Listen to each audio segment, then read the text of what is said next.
In the previous video I spoke about the enlightenment practitioner, referred to as the Yogin, and how after there's an enlightenment event in your life, you need to work at allowing it to blossom fully. And the next two verses give a conventional understanding of what this work might involve. It's a traditional understanding of the yogi going off into solitude and carrying on with certain practices. And at first glance it seems like this is what's being encouraged. But let's have a look at it. Let's have a look at verses 351 and 352. Wandering through all the paths, he becomes averse to existence, and directing his steps towards some quiet cemetery, he will begin various practices.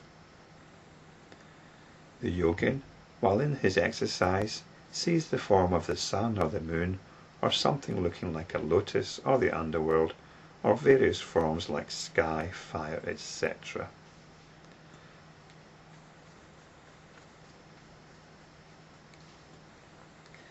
So usually the yogi, or the spiritual practitioner,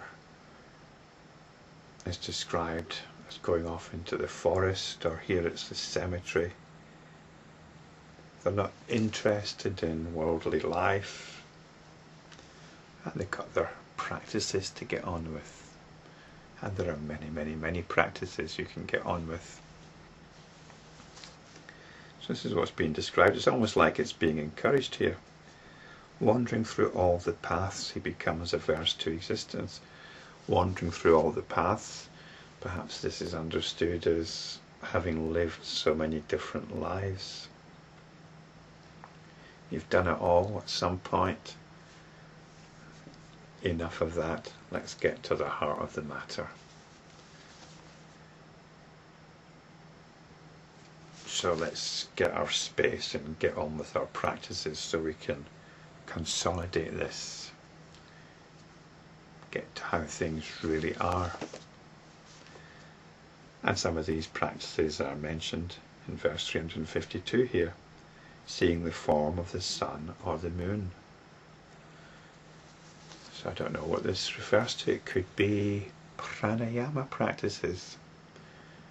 We don't really hear anything about pranayama practices in Buddhism. I'm sure the Buddha must have known of such practices, but he doesn't seem to have said anything about them. But then again, why should he? It's like saying something about gymnastics or archery or any other activity. Pranayama these days is seen as a spiritual activity. There's supposed to be something spiritual about it. Perhaps it is conducive to a degree of well-being. In fact, this is often what spirituality has been reduced to. It's about lifestyle, eating healthily, helping others, looking after the environment. This is what some people understand as spiritual. And okay, if they want to run with that, that's fine. You know, I'm not wanting to dismiss that. I just want to be quite clear that this is not what's being spoken of here. This is not what's being addressed here. So sun and moon, it could refer to the channels, to pranayama channels or practices. And there's all sorts of other visualizations that the yogi can do. Something looking like a lotus or the underworld. So the lotus is the realm of enlightenment, perhaps visualizing the Buddhas. The underworld is contemplating the hell realms, various forms like the sky, fire. These are element practices. So there's so many things that you can get on with if you're inclined to. And this is what often happens, isn't it? Perhaps you're getting on with your ordinary life, or something not very nice happens, or you're just not very happy, and you want to look a little bit more deeper into things. So you go along to a meditation centre perhaps, or even a church, maybe, who knows, and you meet some very nice people there, and you do some of the practices, you maybe learn some meditation, do some puja, and this is great, this is really nice, I like this, I feel so good after doing this. And that's what it becomes about, feeling good, doesn't it? You think, I want more of this, I want more of it, I'll get more involved. Yeah. And before you know it, you're leading a particular lifestyle. Could be Christian, could be Buddhist, could be Hindu, Muslim, whatever. Then what? Then what? What's happened to your original quest? Have you found your answer? Or have you just been sold a pacifier? What we used to call a dummy tit, where I come from. A dummy tit, something that babies suck to keep them quiet. Well, that's, again, if that's it, fine, you know, but we're not concerned with that here. We're not concerned with that. And the next verse points this out. Verse 353 tells us, all these appearances lead him to the way of the philosophers. They throw him down into the state of Sravakahood, into the realm of the Pratyekabuddhas. So, these are the options here. All these appearances lead him to the way of the philosophers. And the philosophers, philosophy is a certain way of talking about things. An exchange of ideas, an exchange of understanding even. Contemplation. And this is what you get when you go along to something like a meditation center. You don't just get the meditation practice, you'll get a certain understanding being communicated. It might be very nice again. It's something that you can latch on to and spend the rest of your life assimilating. But what about this state of Sravakahood? Well, this refers specifically to the Buddhists. You can become a full-time Buddhist, and you can be concerned with Buddhism in relation to society in general. You get some Buddhists who think, Buddhism teaches compassion, so why aren't Buddhists being more compassionate? I'm going to get out there and be compassionate. I'm going to go out there and help prisoners or help the homeless, set up meditation centers to help people. Again, nothing wrong with that in itself, but as enlightenment practitioners, we regard that as missing the point, which doesn't mean to say you have to stop doing it. It's just not the answer to that fundamental questioning. It isn't enlightenment practice.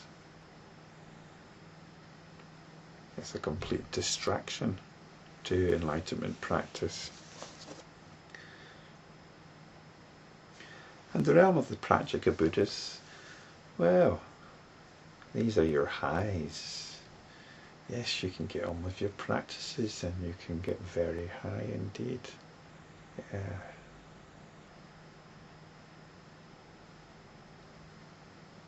You can get into your jhanas. You can get into universal loving kindness.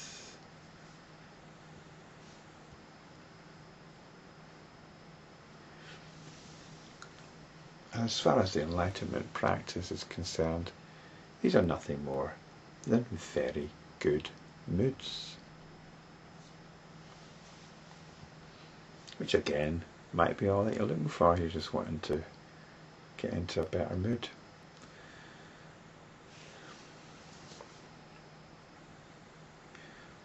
But what alternative do we have as enlightenment practices? This is spelled out in the next verse, 354.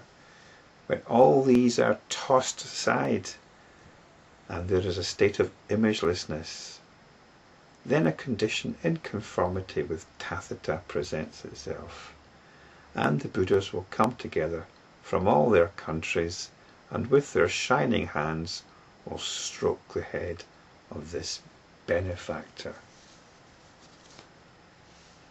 So, this is nice. The Yogin here, the enlightenment practitioner, is described here as a benefactor, because this person is getting right to the heart of the matter.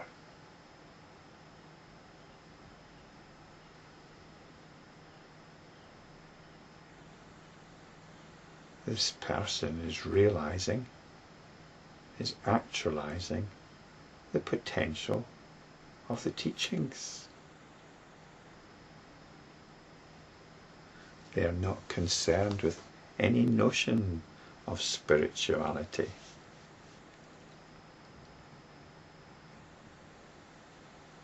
They are not concerned with trying to do the right thing.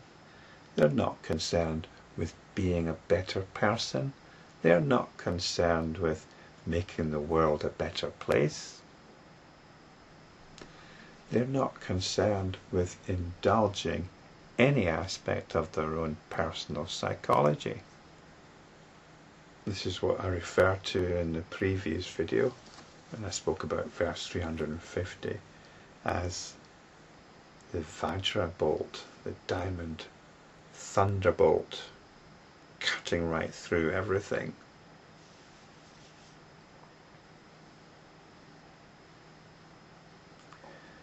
Until there's this state of imagelessness, which means there is nothing that we're hanging on to, no idea, no concern, no preconceived, predigested notions of spirituality.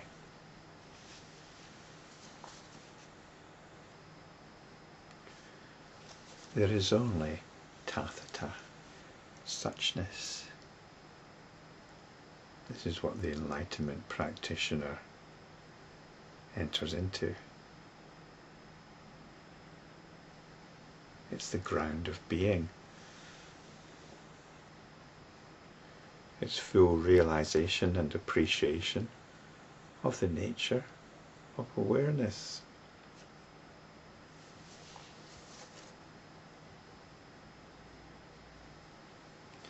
And the Buddhas will come together from all their countries. And these countries are the countries of the universe, all galaxies. I think I'd be inclined to talk about the galaxies of the Buddhas, because it's a cosmic context.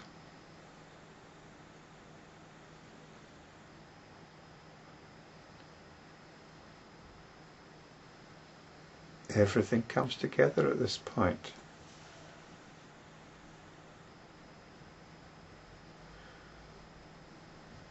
In fact, this verse reminds me of something I said a little while back about the feeling of a light from one of these distant galaxies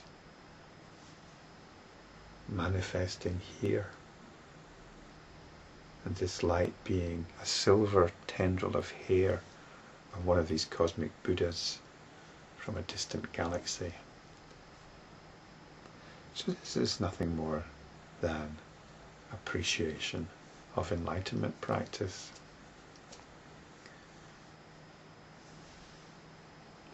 This is what verse 350 describes as being anointed on the great lotus seat